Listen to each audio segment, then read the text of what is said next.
Hello, आप सबका मेरे चैनल स्पीडिंग ला ज्ञान में स्वागत और अभिनंदन है। मैं आज आपको आईपीसी की एक इम्पॉर्टेंट प्रॉब्लम जो राजस्थान जुडिशरी 1994 में पूछी गई थी पूछ रही। अगर आपको इसका उत्तर पता है तो इनबॉक्स में जाकर टाइप करिए और नहीं पता है तो मेरी पूरी वीडियो वॉच कर लीजिए। अ अपनी पुस्तक को उधार दी, बाद में वह बा के घर से उसकी अनुपस्थिति में और बिना उसकी सहमत के पुस्तक ले जाता है। क्या अ ने कोई अपराध किया? यदि हाँ तो कौन सा? क्या कह रहा है? क ने अपनी पुस्तक उधार दी और बाद में वह बा के घर से उसकी अनुपस्थिति में और बिना उसकी सहमत के वह पुस्तक ले जाता है। तो अ ने क्या कोई अपराध किया? यदि हाँ तो कौन सा? आइए देखिए प्रॉब्लम का सलूशन क्या क्या कहता है कि प्रस्तुत समस्या जो आईपीसी की धारा 378 है 378 से संबंधित है, जो कि चोरी से संबंधित है। 378 किससे संबंधित है? चोरी से संबंधित है। धारा 378 के अनुसार जो कोई किसी व्यक्ति के कब्जे में से, किसी व्यक्ति के पजेशन में से उस व्यक्ति की सहमत के बिना, उस व्यक्ति के कंसर्ट के बिना, तीसरा कहता है कोई जंगम संपत्ति, क्या कहता है कि कोई जंगम संपत्ति। फिर चौथा कहता है बेईमानी पूर्वक ले लेने की आशय से। पांचवा कहता है कि ऐसे ले लेने के लिए हटाता है। क्या कह रहा है कि जो कोई किसी व्यक्ति के कब्जे में से उस व्यक्ति की सहमत के बिना कोई जंगम संपत्ति बेईमानी पूर्वक ले लेने की आशय से ऐसे ले लेने के लिए हटाता है, वह चोरी करता है, यह कहा जाता है। क्या कह रहा है? जो कोई किसी व्यक्ति के कब्जे में से उस व्यक्ति की सहमत के बिना कोई जंगम संपत्ति बेईमानी पूर्वक ले लेने की आशय से ले लेने के लिए हटाता है तो क्या करता है? चोरी करता है, यह कहा जाता है। प्रस्तुत समस्या में अ अपनी पुस्तक ब को उधार दिया, बाद में वह ब के घर से उसकी अनुपस्थिति में और उसकी अनुमति के बिना पुस्तक ले जाता है। क्या कह रहा है? प्रस्तुत समस्या में अ जो कि किताब लाया ब के कब्जे में थी और यह किताब चल संपत्ति थी, किताब ब की सहमत के बिना हटाया था, तो चोरी के चारों तत्व पूरे हो जाते हैं।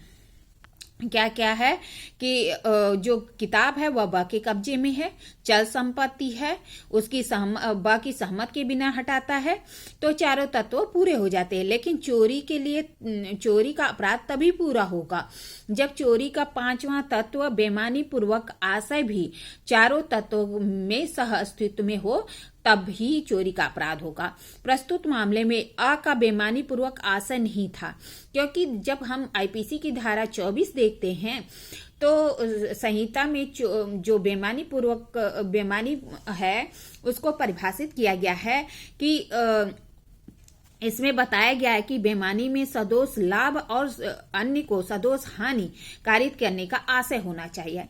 क्या कह रहा है कि जो बेईमानी है उसमें सदोष लाभ होना चाहिए या अन्य को सदोष हानि कारित होना आवश्यक है, क्योंकि इसमें बेईमानी पूर्वक आशय नहीं था। अ का उसने अपना पुस्तक ब को दिया था और वह उसकी अनुपस्थिति में और बिना उसकी अनुमति के वह पुस्तक ले लेता है, तो यहाँ उसका जो चारों चोरी के कंटेंट हैं वो पूरे होते हैं। लेकिन उसका जो एक कंटेंट है कि बेईमानी पूर्वक आशय होना चाहिए, तो यहाँ पे जो आशय है वह बेईमानी पूर्वक नहीं था। 23 में सदोष अभिलाभ और सदोष हानि को परिभाषित किया गया है। सदोष अभिलाभ का तात्पर्य किसी व्यक्ति द्वारा विधि विरुद्ध साधनों से सहमत का अभिप्राप्त करना जिससे कि वह हकदार नहीं है। क्या कह रहा है कि जो सदोष अभिलाप है उसका तात्पर्य किसी व्यक्ति द्वारा विधि विरुद्ध साधनों से संपत्ति का अभिलाभ प्राप्त करना जिसका कि वह हकदार नहीं। जिस संपत्ति का वह हकदार नहीं है उस संपत्ति को विधि विरुद्ध साधनों द्वारा प्राप्त करना क्या है? सदोष अभिलाभ है। सदोष हानि में विधि विरुद्ध साधनों से किसी व्यक्ति की सहमति से किसी व्यक्ति की संपत्ति से हानि होना है। क्या कह रहा है कि सदोष हानि में क्या है कि दो विधि विरुद्ध साधन है उसके द्वारा किसी व्यक्ति की संपत्ति में हानि करना है। प्रस्तुत समस्या में अपनी ही पुस्तक को ब को यहाँ से लाता है जिसको कि उसने ब को उधार दिया था। यहाँ पे ऐसा करने के लिए ब को कोई सदोष हानि नहीं होती, क्योंकि ब उस पुस्तक का हकदार नहीं है और न ही अ को सदोष लाभ ही होता है। क्योंकि वह जो पुस्तक है वह अ की वैध रूप से हकदार व्यक्ति है, अतः यहाँ पर अ का कोई भी बेईमानी पूर्वक आशय नहीं था। इसमें न तो ब को कोई हानि होता है और न अ को कोई लाभ होता है।